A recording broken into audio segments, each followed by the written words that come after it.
नमस्कार, मी शनाया. पुणे आणि पिंपरी चिंचवडमध्ये गेल्या 2 दिवसांपासून एकच चर्चा सुरू आहे. फुगेवाडी, दापोडी, हडपसर आणि काळेपडळ या भागात घडलेल्या संशयास्पद मृत्यूंची. सुरुवातीला ही घटना कुणालाही इतकी मोठी आहे याची कल्पना नव्हती. वेगवेगळ्या ठिकाणी काही जणांचा मृत्यू झाल्याच्या बातम्या येत होत्या. कुणाला अचानक चक्कर आली, कुणाला पोटदुखी सुरू झाली, कुणाच्या तोंडाला फेस आला, कुणी बाथरूम मध्ये पडल्याचं सांगण्यात आलं आणि काही तासांमध्येच मृत्यूच्या घटना समोर यायला लागल्या. पण हे प्रकरण खऱ्या अर्थाने उघडकीस आलं ते पिंपरी चिंचवडच्या फुगेवाडी भागात. गावातील आझाद चौकात एका शोक फलकावर एकाच वेळी 5 जणांच्या निधनाची माहिती लावण्यात आली होती आणि तो फलक लावण्यात आला होता. एकाच परिसरात जवळपास एकाच काळात 5 मृत्यू.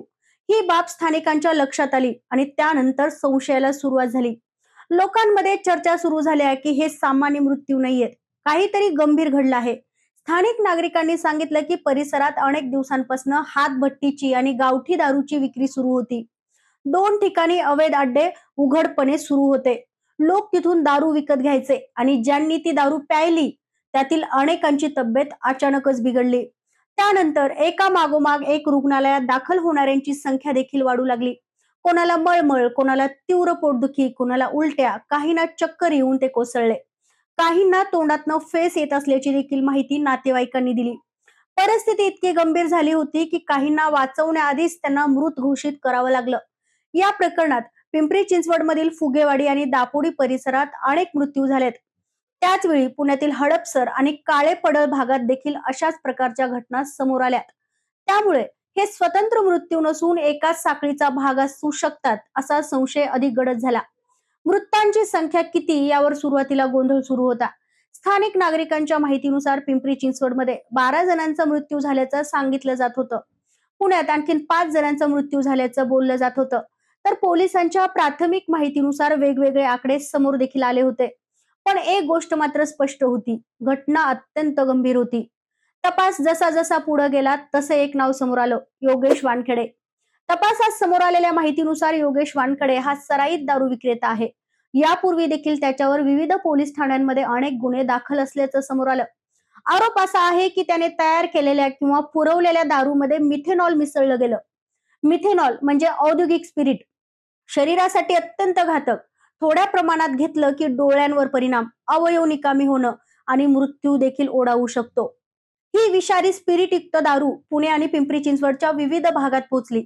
फुगेवाडीत कर्नल सिंह विरखा नावाच्या व्यक्तीच्या अड्ड्यावर ही दारू विकली जात असल्याची माहिती समोर आली आहे. पोलिसांनी योगेश वानखडे, कर्नल सिंह विरखा आणि त्याच्या काही नातेवाईकांसह आतापर्यंत जवळपास 8 जणांना ताब्यात घेतलं आहे. आणखीन काही आरोपी असण्याची देखील शक्यता पोलिसांनी नाकारलेली नाही. या सगळ्यात पोलिसांच्या भूमिकेवर देखील सर्वाधिक प्रश्न उपस्थित होत आहेत. कारण स्थानिक नागरिकांचा आरोप असा आहे की या भागात अवैध दारू विक्री काही लपून छपून चालत नाही, ती उघडपणे सुरू होती.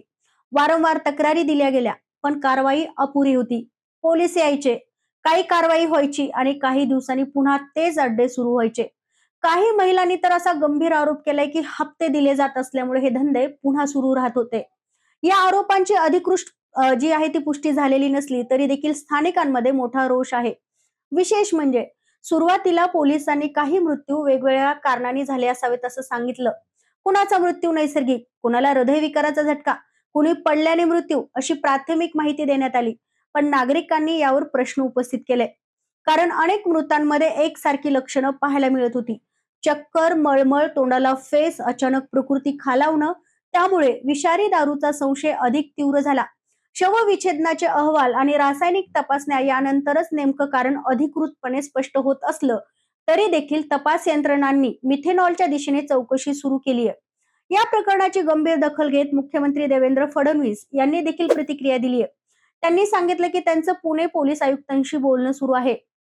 विषारू दारू कुठे तयार झाली याचा माग पोलिसांनी काढला आहे.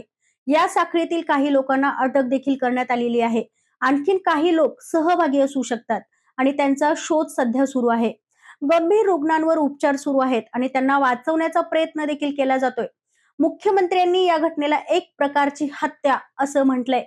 दोषींवर कठोर कारवाई केली जाईल असं देखील त्यांनी स्पष्ट केलंय. दरम्यान पुणे पोलीस आयुक्त अमितेश कुमार यांनी देखील या प्रकरणाचा आढावा घेतलाय. त्यांनी संबंधित पोलीस अधिकाऱ्यांशी चर्चा केली आहे. विविध ठिकाणी छापे टाकण्यात आलेत. संशयित दारूचे नमुने तपासणीसाठी पाठवण्यात आले आहेत. आज फुगेवाडीमध्ये जिथे दारू विकली जात होती तिथे पोलीस बंदोबस्त सध्या तैनात आहे. बाहेर मोठ्या प्रमाणावर नागरिक जमा झालेत. महिलांनी संताप व्यक्त केलाय.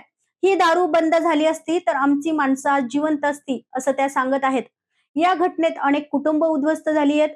कुणाचा भाऊ गेला, कुणाचा नवरा गेला, कुणाचे वडील गेले, कोणाचा मुलगा गेला. काही घरात कमावणारा एकमेव जो माणूस आहे तो देखील गेला. काही घरात अजून देखील रुग्णालयात उपचार सुरू आहेत. घरचे लोक बाहेर बसून डॉक्टर काय सांगतात याची वाट पाहतायत. या प्रकरणात आता सगळ्यात मोठा प्रश्न म्हणजे आरोपी कोण हा नाही, तर साखळी किती मोठी आहे हा आहे. मिथेनॉल कुठून आलं, ते कुणी आणलं, दारूत कुणी मिसळलं, ते कुठे तयार झालं, कोणत्या अड्ड्यांवर विकलं गेलं, अजून कुठे ही दारू पोहोचली का, आणि सर्वात महत्वाचं म्हणजे इतक्या दिवसांपासून हे सुरू असताना ते थांबवता आलं असतं का? आज पुणे आणि पिंपरी चिंचवडमध्ये शोक आहे, भीती आहे, संताप आहे आणि उत्तरांची मागणी आहे. लोक फक्त आरोपींना शिक्षा मागत नाहीत, तर संपूर्ण साखळी बाहेर आणण्याची मागणी करतायत. कारण ही फक्त विषारी दारूची घटना नाही, ही प्रशासन, बेकायदेशीर धंदे आणि निष्काळजीपणाच्या संगनमताची चौकशी आहे, असं अनेकांचं म्हणणं आहे. आता सगळ्यांच्या नजरा तपासावर आहेत.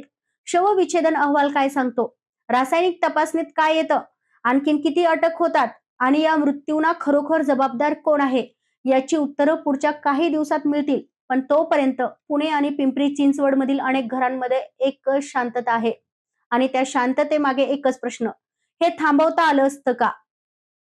या प्रकरणावर तुमचं काय मत आहे ते कमेंटमध्ये मला नक्की सांगा आणि हा व्हिडिओ आवडल्यास लाईक करा, शेअर करा आणि सबस्क्राईब करायला